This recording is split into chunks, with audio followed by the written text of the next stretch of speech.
Hello, everyone, and welcome back to the Book Review TV, where we introduce you to today's most inspiring authors and the stories behind their books. Today, I'm excited to welcome Carrie West, the founder of the Life Rewrite System, and author of two thought-provoking books, Life Rewritten and her newest release, Money Rewritten. While many personal developments and financial books focus on changing our habits, Carrie's work goes much deeper. She explores the hidden stories and beliefs that quietly shape our lives, from our relationships within ourselves to our relationship with money. Her message is simple yet powerful. If we want different results, we first have to rewrite the narratives that have been guiding us all along. Today, we'll discuss the inspiration behind both books, how internal stories influence everything from financial decisions to emotional healing, and how readers can begin rewriting their chapters in their own lives. Carrie, thank you so much for joining us, and it's wonderful to have you here. Thank you. I'm glad to be here. Well, I want to start talking about Life Rewritten. Since it was the first book, it explores this idea that the stories that we tell ourselves shape the lives that we ultimately live. So, what inspired you to write this book, and what message did you most want readers to take away from it? It was during COVID when the world went quiet and things shut down that a friend of mine said, "Would you write the darn book? You've been talking about it forever." So I did. And at first I called it Memoir of an Ordinary Person, and everybody said, "Oh, no one's going to want to buy that book." And so I realized from my time working in Hollywood that the biggest thing you would say every day when you first got to a set was, "Where are today's rewrites?" And since I based my premise on my experience working in the film industry, I understood that every day you rewrite your life. Every day you're rewriting a moment. You're rewriting a part of yourself. You're making a new decision to say, "I'm not going to have turkey for lunch. I'm going to have a hamburger." Every new decision is a new rewrite, and it affects how you tell your story to yourself and to the world. So that's how it got started. The message is every day is a new day that you can write a new, let me say it this way, you can author a new piece of yourself. Exactly. Every day is a new opportunity. And your work combines beautiful storytelling with principles of positive psychology. How do you develop the life rewrite system? And what makes your approach different from traditional self-help books and methods? I cut to the chase. I just want to know why we want to tell when I'm working with somebody, when I'm coaching somebody, I want to know how that story serves them. When you tell yourself, "Be careful, don't step out yet, don't, are you ready?" You think you're being responsible. You think you're doing the right thing and being better prepared. And that's true to a point. You have to get to that point about, why do you think you're not ready? What will be the clue that you are ready so that you can fully step into who you are? Because remember, a lot of these stories started as a way to protect ourselves, keep us safe. I, I invite everybody to recall a time when a family member, a parent, a teacher, not be for any ill will, said something to you like, "I just don't want you to be hurt. I don't want you to be disappointed. I'm just telling you that the world's a scary place so that you're prepared," right? Correct. So that solidifies this belief that we aren't ready to step out into the world. It's not safe. We have to protect ourselves until some big event. And I never figured out what that moment is when you know you're really ready to step out and be fully yourself. So that to me is the process. Yeah, you're never really ready until you actually do it, right?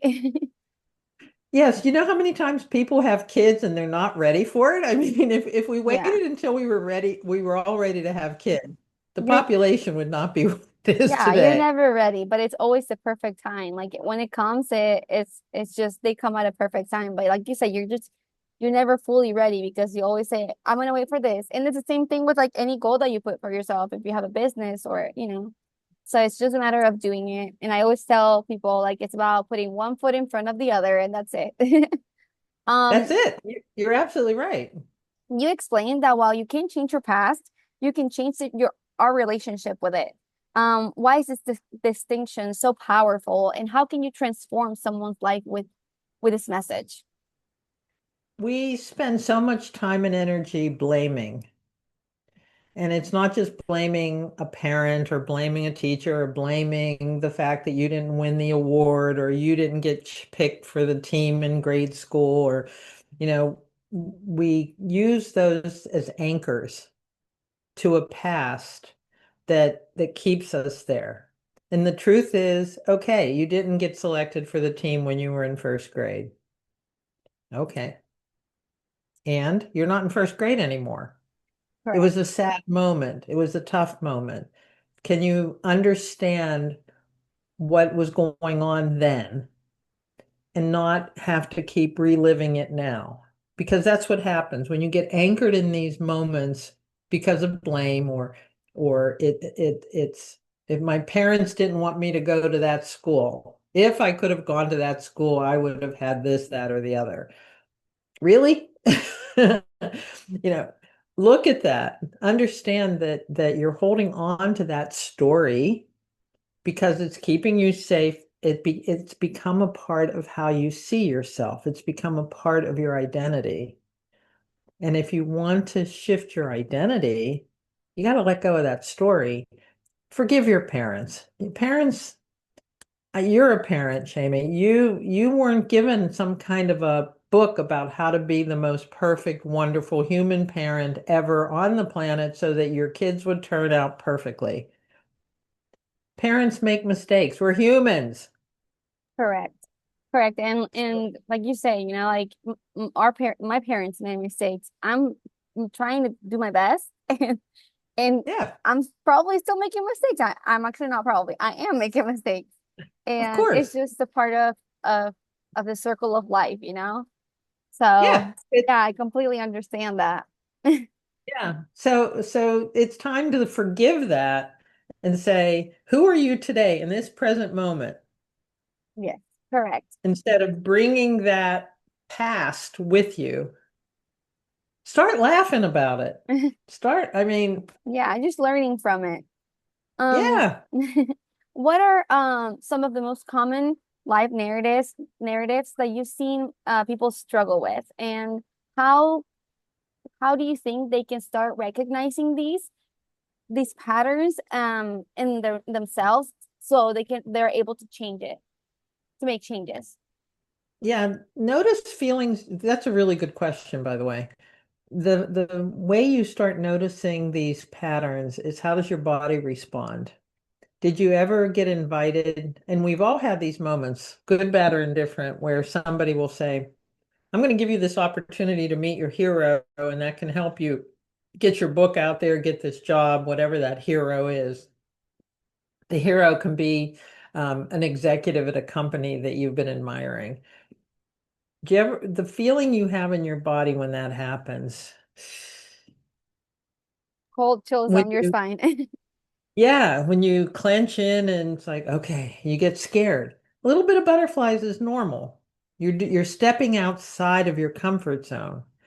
But when it debilitates you, and somebody who is completely articulate and can say a full sentence, no problem, goes up to somebody, goes, I got you, but my dad, my name is, because you get so nervous and flustered. Okay. We lose our confidence because somewhere along the way, we were told to hold back, you're not ready. Parents, one thing I think, again, to all parents in the world, I love you. I am not a parent, but I'm a step parent now.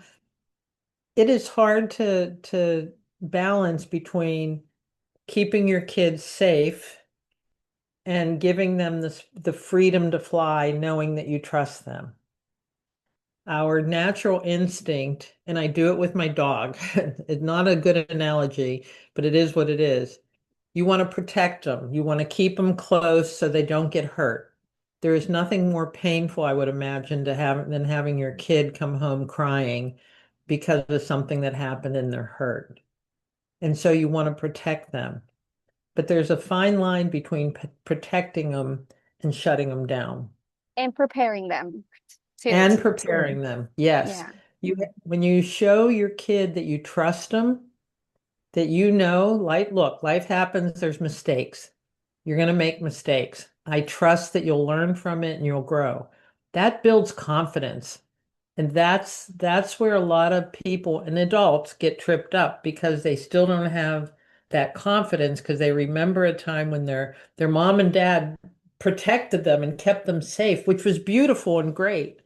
But you missed an opportunity to say, I trust you. I know this hurts, but I trust that you can handle it. It's amazing to me how much a 2-year-old can handle and how they're learning. They're paying attention. And so when I was growing up, nobody thought anybody under 5 years old had a brain in their head. So there's a lot of us from that baby boomer generation that for the first 5 years of your life, your parents thought you were just a blob. But that's Correct. when so much stuff gets in. Yeah. That's And the time that's that what builds we you. exactly. I read once and that fear is actually learned. So, Yes.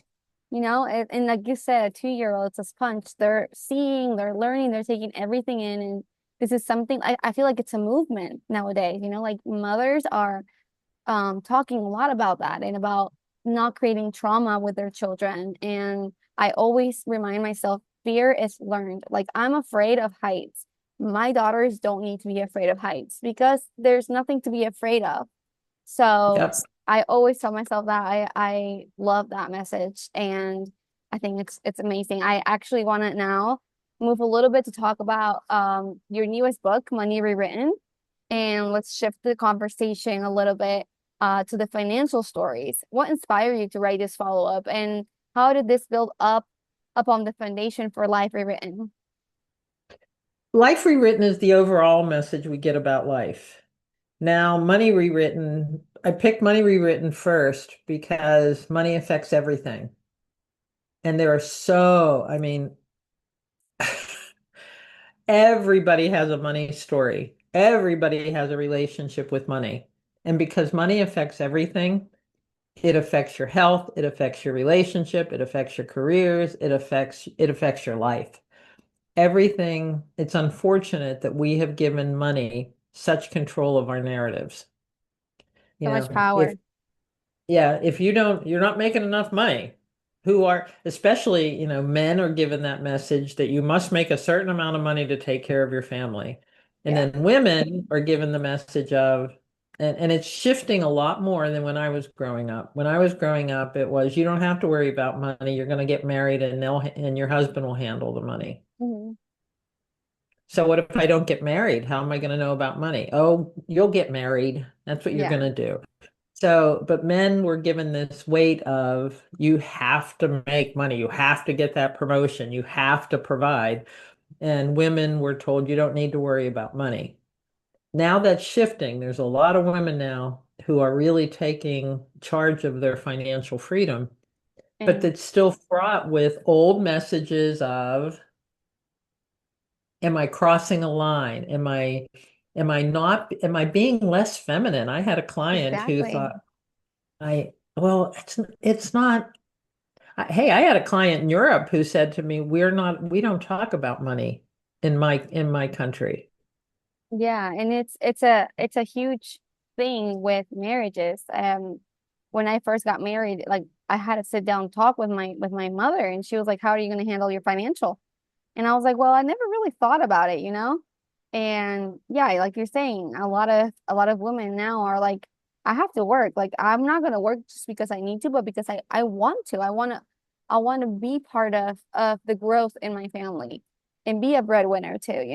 And I Yeah, mean, sometimes now you do have some stay-at-home dads, and there's yeah. nothing wrong with it. So No, yeah, not a thing.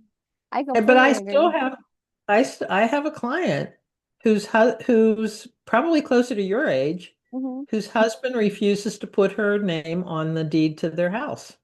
Imagine. That's insane.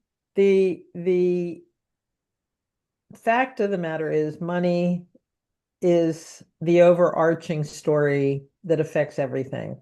So I needed to go to Money Rewritten next. Like I said, Health Rewritten and Age Rewritten will be out later this year. But Money Rewritten sets the groundwork. And if we can understand our relationship with money, it can affect everything else that we do.